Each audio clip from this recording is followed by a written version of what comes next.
नमस्कार, आप news foundation देख रहे हैं। मैं हूं आपके साथ वंदना। बिहार की राजनीति में एक बार फिर से आरक्षण को लेकर के गरमाई हुई है।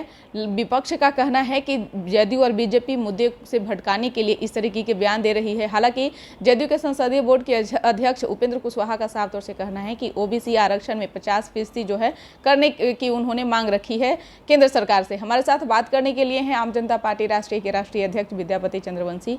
और एक बार फिर से जदयू जो है आरक्षण को लेकर के बात छेड़ी है, कैसे देख रहे हैं इसको? देखिए, ये सबसे समझने की बात है कि ये जदयू और एनडीए का जो ये एक आपसी गठबंधन है जिसमें जदयू भी है, तो इस गठबंधन में केंद्र में भाजपा की सरकार है, बिहार में इसकी सरकार है, जदयू के मुख्यमंत्री हैं, यहाँ भी गठबंधन है। सबसे महत्वपूर्ण विषय यह है कि आप एक गठबंधन में हैं। आप आज इससे पहले आपने मांग किया जातीय जनगणना का, उस पर आप डेलीगेशन लेके, जिसमें विपक्ष भी ने भी आपका साथ दिया, उस डेलीगेशन प्रधानमंत्री से मिलने के बाद आप खाली हाथ लौट आए, कुछ नहीं हुआ।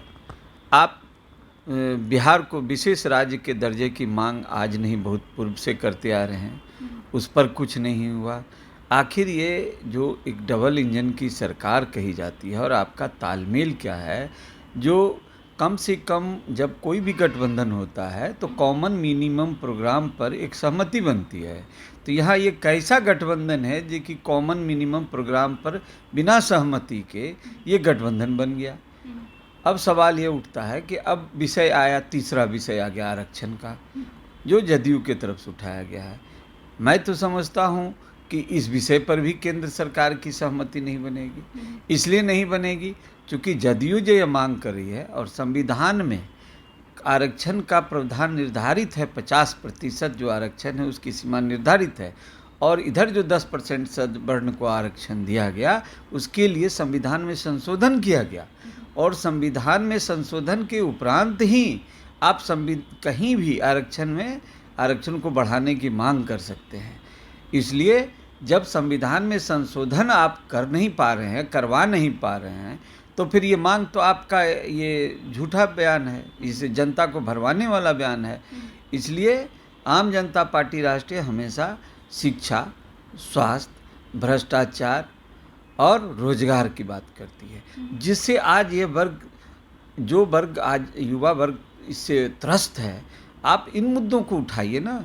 आप ये ऐसा मुद्दा उठा रहे हैं जो कि आप जानते हैं कि पहले संविधान संशोधन करना होगा, उसके बाद ये आरक्षण का सीमा बढ़ सकता है। तो इसलिए इस विषय पर मेरा यही कहना है। अध्यक्ष जी, जातीय जनगणना को लेकर के आपकी पार्टी का क्या कुछ स्टैंड है? देखिए, जातीय जनगणना जो है उसमें केंद्र सरकार ने स्पष्ट कह दिया है बिहार सरकार को कि आप कराना चाहते हैं तो आप करा लीजिए, और माननीय मुख्यमंत्री जी भी तो अब कह चुके हैं कि मैं जातीय जनगणना कराने के लिए तैयार हूँ, बहुत जल्दी शुरू होने वाला है। तो आपकी पार्टी का क्या स्टैंड रहेगा? तो जातीय जनगणना अगर होती है, बिहार सरकार का फैसला है, तो इसमें सहमति असहमति का सवाल ही नहीं है। विशेष राज्य दर्जे को लेकर के क्या आपकी राय है? विशेष राज्य का दर्जा मिलने से बिहार में विकास होगा, रोजगार के अवसर बढ़ेंगे। इसलिए विशेष राज्य का दर्जा तो यदि बिहार को मिलता है तो ये बहुत बड़ी बात होगी। तो उसमें चूँकि जब भी किसी राज्य को विशेष राज्य का दर्जा मिलता है तो कई तरह की सुविधाएं उसमें सन्निहित है, जैसे कि कई तरह का टैक्स उसमें नहीं लगता है, कई तरह का इंटरेस्ट उसमें माफ़ रहता है, कई तरह का आपको उसमें जो सरकार का अनुदान है वो मिलता है। इससे क्या होता है कि उस स्टेट का डेवलपमेंट होता है, जिससे रोजगार जो है उसका अवसर प्राप्त होता है। और ये तो बहुत अच्छी बात हो यदि बिहार को विशेष राज्य का दर्जा मिले। ये बिहार के लिए स्वर्णिम अवसर होगा यदि केंद्र सरकार बिहार को विशेष राज्य का दर्जा देती है। लेकिन केंद्र सरकार ने स्पष्ट कर दिया है कि मैं विशेष राज्य का दर्जा नहीं, विशेष पैकेज दे सकता हूँ। बिल्कुल। एक तरफ आप देख रहे हैं कि बिहार में हालात ऐसे बन चुके हैं कि राजधानी पटना की सड़कों पे सिर्फ प्रदर्शन जारी है, प्रोटेस्ट जारी है। एसटीटी के अभ्यर्थी भी लगातार प्रदर्शन कर रहे हैं। सीटीटी के अभ्यर्थी जो हैं आज उनके ऊपर लाठीचार्ज भी किया गया है। यही नहीं, अपराधियों का भी मनोबल बढ़ता जा रहा है। तो इसको आप कैसे देख रहे हैं?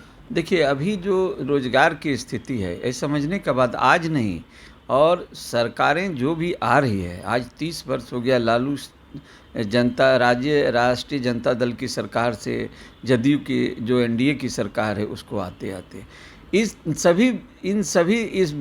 सालों में हुआ यह है कि जो एक सरकार का पहले जो नियमित बहाली का प्रकरण था उसे साफ रोक दिया गया है।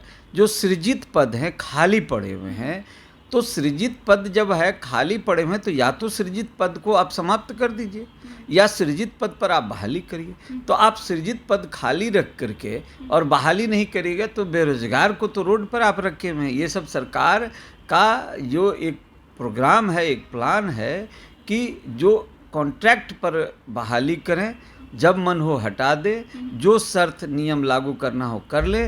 तो इसलिए जो आज आपको आंदोलन देखने के लिए मिल रहा है, ये सब आंदोलन इसी का परिणाम है। और जहाँ तक आप ये चर्चा कर रहे हैं अपराध की, तो अपराध तो जब बेरोजगारी जहाँ बढ़ेगी वहाँ अपराध बढ़ेगा। ये दोनों ये रेसिप्रोकल है एक दूसरे का। तो अब सरकार को दोहरा मेहनत करना पड़ेगा। या तो सरकार रोजगार की दिशा में सोचे, नहीं तो अपराध का यही तांडव चलता रहेगा। बिहार के लोग इस तरह ही मारे जाएंगे। बिल्कुल। तो आप सुन रहे थे कि क्या कुछ कह रहे थे आम जनता पार्टी राष्ट्रीय के राष्ट्रीय अध्यक्ष विद्यापति चंद्रवंशी, जिन्होंने साफ तौर से कह दिए हैं कि जातीय जनगणना और विशेष राज्य दर्जे को लेकर के सरकार के जो भी स्टैंड रहेंगे उसमें पार्टी हमारे सहमत है। और यही नहीं, उन्होंने रोजगार को लेकर भी कहा है कि जो भी रिक्त पद खाली है वो सरकार जल्द से जल्द उसको भरे, नहीं तो इसी तरीके से राजधानी पटना में प्रोटेस्ट होते रहेंगे, प्रदर्शन करते रहेंगे और पुलिस लाठीचार्ज करते रहेंगे, क्योंकि जहाँ बेरोजगारी बढ़ेगी वहाँ अपराध भी बढ़ेंगे। ऐसे में लगाम लगाना बेहद जरूरी है। इस खबर बस इतना ही। बने रहिए न्यूज़ फाउंडेशन के साथ। अब तक हमारे चैनल को सब्सक्राइब नहीं किए हैं तो कर लीजिए और साथ ही साथ न्यूज़ फाउंडेशन के फेसबुक पेज को जरूर फॉलो करते रहिए। धन्यवाद।